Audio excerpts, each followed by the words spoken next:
Welcome to cook with was. இன்றைக்கு நான் உங்களுக்காக எளிதான ஒரு சாப்பாடை செய்து காட்ட போகிறேன். மரக்கறி புக்கை. அதுக்கு தேவையான மரக்கறியில் நான் ஃப்ரிட்ஜை திறந்தேன். அதுக்குள்ள என்னென்ன இருக்குன்னு சொல்லி பார்த்து அதை மாத்திரம் அதில் இருந்ததை எடுத்து உங்களுக்கு நான் இன்றைக்கு செய்து காட்டுறேன். என்ன ஃப்ரிட்ஜில் இருந்த மரக்கறிகள் எடுத்து கொஞ்சமாக எல்லாத்தையும் எடுத்து ஆட் பண்ணி இவ்வளவுதான் இருந்தது. இவ்வளவுன்னு செய்து உங்களுக்கு நான் காட்டுறேன்.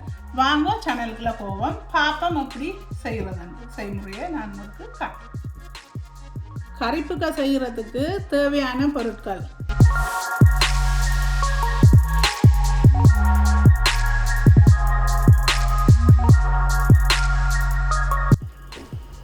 நான் இப்போ என்னென்ன தேவையான மரக்கறியெல்லாம் கட் பண்ண போகிறேன். உங்களுக்கு நான் ஆல்ரெடி இது கட் பண்ணிட்டேன். பூசணிக்காயும் பைத்தங்காயும். பூசணிக்காய் இப்போ பார்த்தீங்கன்னா இதில் கட் பண்ணியாச்சு. பைத்தங்காயும் கட் பண்ணி வச்சுருக்கிறேன். அதோட பிறகு மற்ற தேவையான சாமான்கள் இப்போ கட் பண்ண போகிறேன்.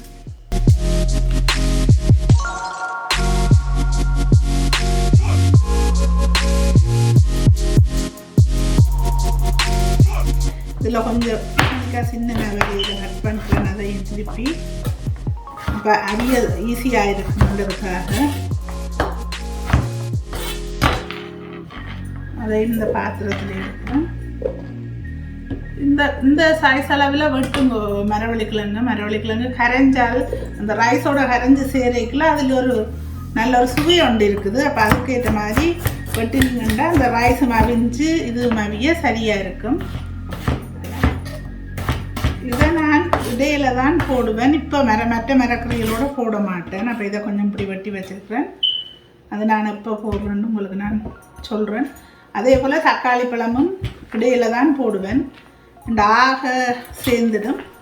ஒவ்வொரு கறிகளையும் நான் எப்போ போடுறேன்னு சொல்லி உங்களுக்கு நான் சொல்லுறேன். அப்போ காட்டுறேன். நான் இப்போ செய்யல நான் உங்களுக்கு அதை காட்டுறேன். இனி நான் அடுப்பில் சுடுதண்ணி கொதிக்க வச்சுருக்கிறேன். அதை நான் உங்களுக்கு எப்படி என்று அதை ஸ்டார்ட் பண்ணி காட்டுறேன். இப்போ தண்ணி கொதிச்சுட்டு இதில் நான் 4 லிட்டர் தண்ணி எடுத்து வச்சுருக்கிறேன்.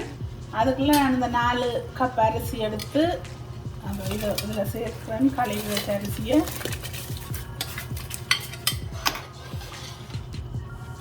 இந்த அரிசியோட நான் இப்போ இதுக்குள்ளே பூசணிக்காய், பைத்தங்காய், மரவள்ளிக்கிழங்கு அதையும் சேர்க்கிறேன்.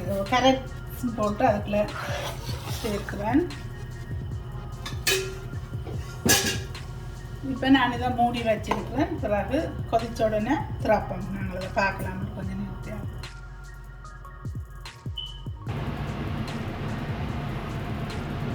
இப்போ நான் இதை கொதிச்சுட்டுது. அப்போ இந்த தருணத்தில் பாருங்கள், கத்தரிக்காய் வெட்டி வச்சுருக்கிறேன். இப்படி அதை ஆட் பண்ணுறேன்.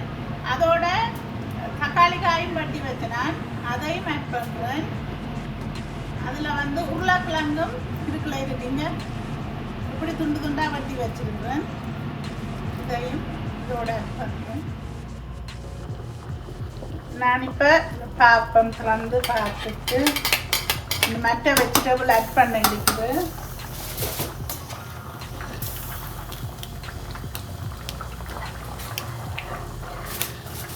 இப்போ நீங்கள் பார்த்தீங்கன்னா கத்தரிக்காய்களெல்லாம் அவிஞ்சிட்டுது. அப்போ இது திறந்து விட்டு செய்யலாம். மரவள்ளிக்கிழங்கு எல்லாம் அவிஞ்சிருக்கு. அப்போ இந்த கடைசியில் இதெல்லாம் மசிஞ்சு வரும். இப்போ நான் இதுக்கு தேவையான தக்காளி பழம், அந்த 3 தக்காளி பழம் அதை அப்படியே போடுறேன். வெங்காயம் 3 சின்ன மீடியம் வெங்காயம். உங்களுக்கு அது முதல் நீங்கள் அதில் பார்த்தா உங்களுக்கு தெரியும். அதோடு எடுத்து வச்ச பருப்பையும் ஆட் பண்ணுறேன். இப்போ பார்ப்போம். இப்போ எல்லாம் மர பருவத்தில் அவிஞ்சு வந்துட்டுது. நாங்கள் இந்த நேரத்தில் தூள் சேர்ப்போம். தூள் உங்களோட உரைப்புக்கு ஏற்ற மாதிரி சேருங்கோ. டேபிள் ஸ்பூன் எடுத்து வச்சிருக்கிறேன். அதில் 2 3 போட்டுருக்கிறேன். கலந்துட்டு பார்ப்போமா இனி என்ன காணும்.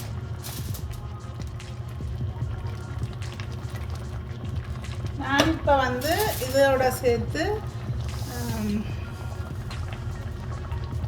2 டீஸ்பூன் உப்பு சேர்க்கிறேன். 3 சேர்க்கிறேன். நான் 3 டீஸ்பூன் உப்பு.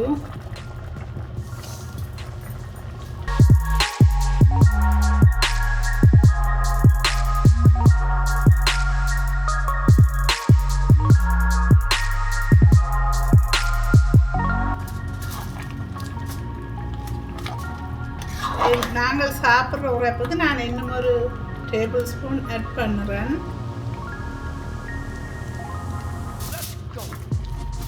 நான் இப்போ ஒரு அரை டீஸ்பூன் அளவில் மஞ்சளும் சேர்க்கிறேன்.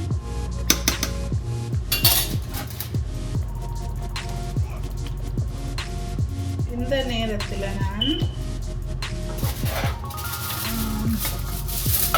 பச்சை மிளகாய் 3 பச்சை மிளகாய், பெரிய பச்சை மிளகாய் எடுத்து வெட்டி வச்சிருந்தேன். நான் அதையும் சேர்க்கிறேன். கருவேப்பிலையும் 3 நெட்டி கருவேப்பிலையும் சேர்க்கிறேன். அதோடு சேர்த்து இப்போ நான் கீரை கொஞ்சம் எடுத்து வெட்டி வச்சிருக்கிறேன். அதையும் இதோட சேர்க்கிறேன்.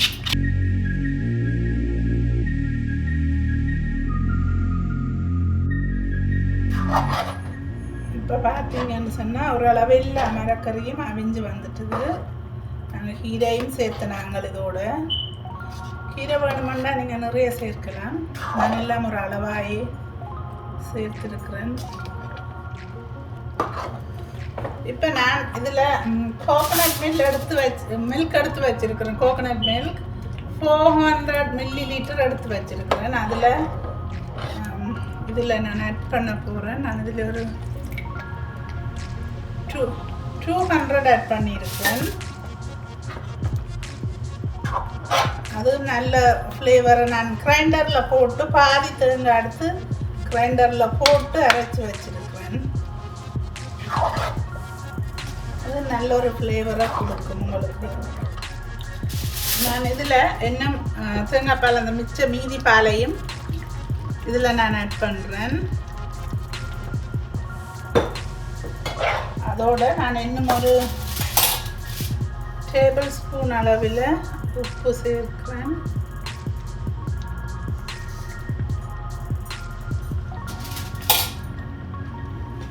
என்ற தேசிக்காப்புளியும் விடத்தானே வேணும். இப்போ அதுக்காக நான் சேர்த்தேன். இப்போ நாங்கள் இதை மீடியம் லோவில் விட்டு கொஞ்சம் கொதிக்க விட போகிறேன். மூடி விட்டு இதை கொதிக்க விட போகிறேன்.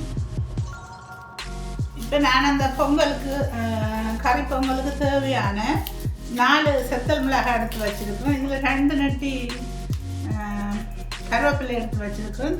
1 டீஸ்பூன் பெருஞ்சீரகம் போட போகிறேன். அதுக்கு தேவையான இந்த 2 வெங்காயத்தை இதை தாளித்து போடுறது. நிறைய வெங்காயம் போட்டு தாளிக்கல தான் இது நல்ல டேஸ்ட்டாக இருக்கும்.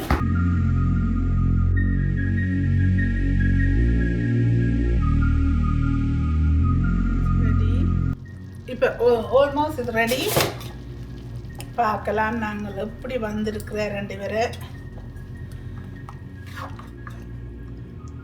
இந்த பருவத்தில் தான் இனி நான் இதை தேசிக்காய் புளி விட போகிறேன். இதுக்கு இப்போ தேசி புளியெல்லாம் விட்டுட்டோம் தானே. இனி நான் இதை இறாக்கி ஆற விடுவோம். இதுக்கு நான் தேவையான தாளித்து போடணும். இனி வெங்காயம், செத்தல் மிளகாய், கருவேப்பிலை, பெருஞ்சீரகம் எல்லாம் சேர்த்து தாளித்து போட போகிறேன். இது டன். நான் இப்போ அடுத்த இதில் இறக்கி வச்சுட்டு நான் தாளிக்க போகிறேன். அதில் நான் இந்த வெங்காயம் போடுறேன். வெங்காயம் நிறைய போட்டு தாளிக்கிறது எனக்கு விருப்பம். நான் பழகிட்டு சாப்பிட்டேன். அப்படி நீங்களும் செய்து பாருங்கள். அதுன்ற சுவை உங்களுக்கு தெரியும். நல்ல ஒரு சுவையாக இருக்கும். சாப்பிட்டு பார்த்தீங்கன்னு சொன்னால் இதில் நான் ஆயிலை தாளிக்கு தேவையான ஆயில் ஆட் பண்ணுறேன்.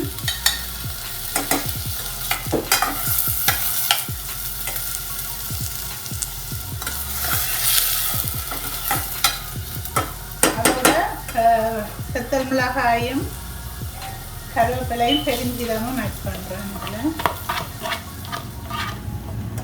இப்போ பார்த்தீங்களா கொஞ்சம் ப்ரௌனாக வந்துட்டுது. டார்க்காக வர தேவையில்லை. என்றால் இதில் ஒரு இனிப்பு தன்மை இருக்குன்னு நாங்கள் கொஞ்சம் குறைவாக எடுத்த வேண்டாம். அதில் ஒரு இனிப்பு தன்மை இருக்கும். அப்போ அது சேரத்தில் இன்னும் அந்த சுவை வந்து சரியான வித்தியாசமாக இருக்கும்.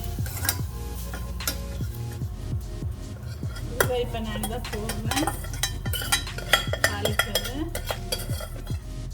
இப்போ எல்லாம் ரெடி, எல்லாம் கலந்துட்டேன். இப்போ போட்டு நான் வடிவாக கலந்தாச்சு. இப்போ இந்த குக்கை வந்து கறிப்புக்கை வந்து ஆல்மோஸ்ட் டன். இதை சில பேர் குலசாதம்னு சொல்லுவினோம், நாங்கள் கறிப்புக்கைன்னு சொல்லி பழகிட்டோம். எங்களோட ஊரில் நாங்கள் அப்படி சொன்னாங்க. இது நல்ல ஒரு வாசமாயும் நாங்கள் கோயிலில் எப்படி ஒரு டேஸ்ட்டாக சாப்பிடுவோமோ அது இந்த அளவில் இருக்குது.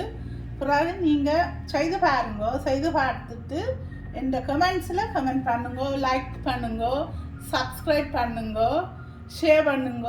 Always share is better then anything. நாங்கள் ஷேர் பண்ணி வாழைக்கல அதில் ஒரு இனிமையான ஒரு வாழ்க்கை இருக்குது. அதை நான் அனுபவிச்சும் இருக்கிறேன். நான் ஆல்வேஸ் ஷேர் பண்ணி கேர் பண்ணி வாழ்கிற ஆள். தேங்க்யூ. இதை நீங்கள் செய்து பார்த்துட்டு எனக்கு கமெண்ட்ஸில் சொல்லுங்கள். தேங்க்யூ. வடிவான நல்ல ஒரு டேஸ்டான கறிப்புக்கை செய்தாச்சு. வாங்க சாப்பிட்டு பார்ப்போம்.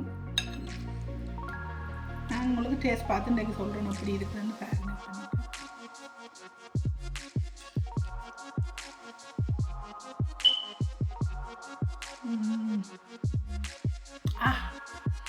என்ன சூப்பரா, உண்மையாக சூப்பராக இருக்கு. ஐயோ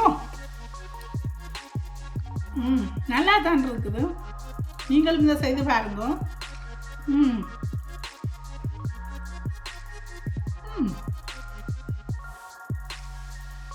நல்லா இருக்குது.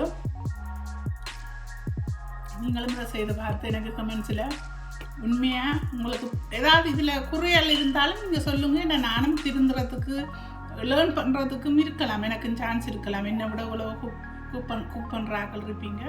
நீங்களும் சொல்லுங்க. இதை செய்து பார்த்துட்டு எனக்கு கமெண்ட்ஸ் பண்ணுங்க. இந்த சேனலை சப்ஸ்கிரைப் பண்ணுங்க, ஹெல்ப் பண்ணுங்க, ஷேர் பண்ணுங்க. தேங்க்யூ. வீடியோவை ஃபுல்லாக பாருங்க. Thank you so much. நன்றி.